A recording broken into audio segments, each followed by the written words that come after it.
ہم شرمندہ نہیں ہیں. انسانوں کو کپڑوں پہ نہیں تولا جاتا. آج کا میرا دیس کا مالدار اتنا فقیر ہو گیا ہے, اتنا چھوٹا ہو گیا ہے کہ وہ اپنا تعارف کروانے کے لیے 50 لاکھ کی گھڑی لیتا ہے, 6 لاکھ کا جوتا لیتا ہے. آج کی بیگم اتنی چھوٹی ہو گئی ہے کہ اپنے قد کو بڑا کرنے کے لیے وہ 10 لاکھ کا ہینڈ بیگ لیتی ہے کہ دیکھو میرا بیگ 10 لاکھ کا ہے. ارے میری بہن, تو 10 ٹکے کی بھی نہیں رہی اگر تو نے بیگ سے اپنے آپ کو بڑا بنایا. او میرے دوست, تو 2 ٹکے کا نہیں ہے اگر تو 10 لاکھ کے جوتے اور 50 لاکھ کی گھڑی سے اگر تو بڑا بننا چاہتا ہے. ارے اس دھوکے سے نکلو. برینڈڈ برینڈڈ برینڈڈ کہاں جا رہے ہو؟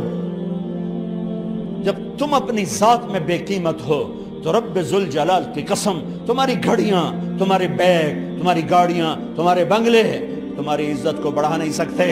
ابا جان, آج ہم خوشی سے بلند ہیں کہ ہمارے باپ نے بددیانتی نہیں کی. گھر میں تشریف لائے, کہنے لگے فاطمہ کچھ پیسے ہیں, میرا انگور کھانے کو جی چاہ رہا. بس فاطمہ رونے لگی.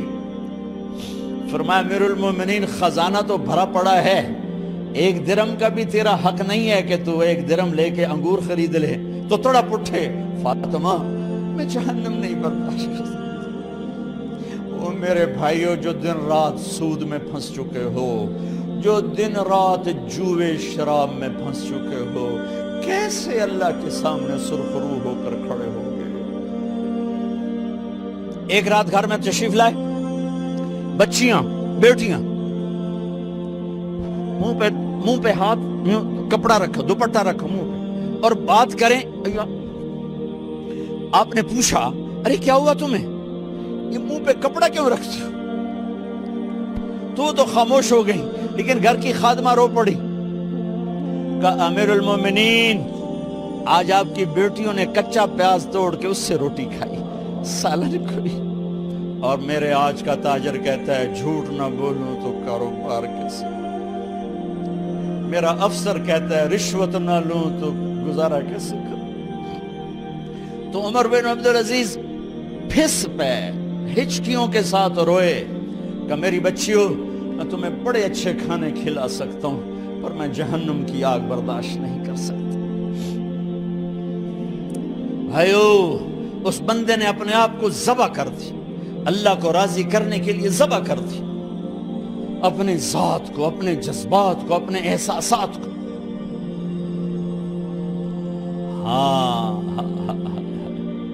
اب اللہ نے صلہ کیا دیا.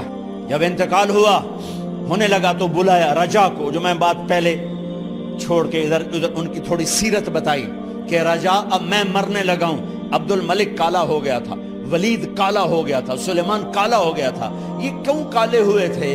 یہ بے نمازی نہیں تھے, بدکاری نہیں کرتے تھے, کسی کی طرف ان کی میلی آنکھ نہیں اٹھی کبھی. یہ ظالم تھے, ظالم, انسانوں کا خون پیا, مال میں خیانت کی.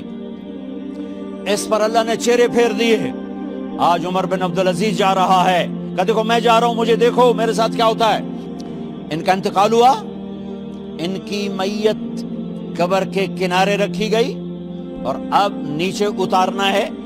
سلیمان کی میت کو اتارنے لگے تو ہلنے لگا اور عذاب قبر پہلے شروع ہو گیا.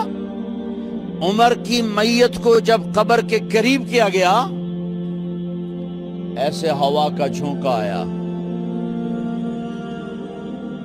ایک پرچہ ایسے لہراتا ہوا یوں آیا, یوں آیا, یوں آیا اور عمر کے سینے پر گر گیا. لوگ کٹھے ہو گئے, پرچے کو کھول کے دیکھا گیا تو اس پہ لکھا تھا بسم اللہ الرحمن الرحیم براءۃ من اللہ لعمر بن عبد العزیز من النار. یہ پروانہ ہے اللہ کی طرف سے اس کے بندے عمر کے لیے کہ اسے جہنم سے نجات کی خوشخبری سنا دی جائے. آہا, مرنا ہو تو یوں مرو, اللہ ایسی موت دے دے. کہتے ہیں میں نے ان کو قبر میں اتارا. جب قبر میں اتارا تو کیا دیکھا؟ میں نے کفن کی گرہ کھولی تو چہرہ قبلے کی طرف، اور یوں لگا جیسے 14ویں رات کا چاند قبر میں اتر آیا ہو. اور آخری بات کرتا ہوں، میرے بھائیوں بہنوں، اپنے اللہ سے صلح کر